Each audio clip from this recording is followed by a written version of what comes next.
I'm Howard Phillips Lovecraft, and today's question comes in the form of an actual letter, which is always a delight.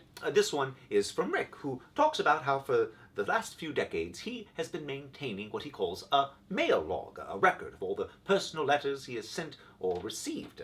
He even notes that it will be a real thrill to write Letter to H.P. Lovecraft as the latest entry. That might confuse future historians, but given that they're an unpleasant lot, I say let's leave them consternated. What he wants to know in his letter is whether or not I kept a similar mail log or record of my various correspondences.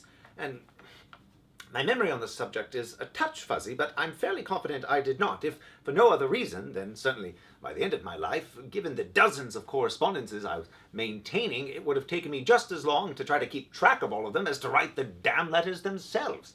And then I note that in this future age, while I'm not particularly fond of the way that electronic messages divorce the whole process of communication from that physical, visceral element you get from a real-life letter, one advantage it does have is its capacity for self-archiving. I mean, it's remarkable that I can pull out a device about the size of a pack of playing cards and access years worth of correspondence, messages. I can go back to the very first question anyone ever asked me on this program after I reanimated.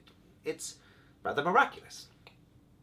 Another thing I should note is that I never needed to archive, keep track of my letters and whatnot, because it would turn out that others would do it for me. Yes, there seems to be a whole market in annotating, collecting, and publishing my private correspondence. Here we have the letters to Robert Bloch, and there's, of course, a collection of my correspondence with August Derleth, and then the rather voluminous letters that Robert E. Howard and I sent one another.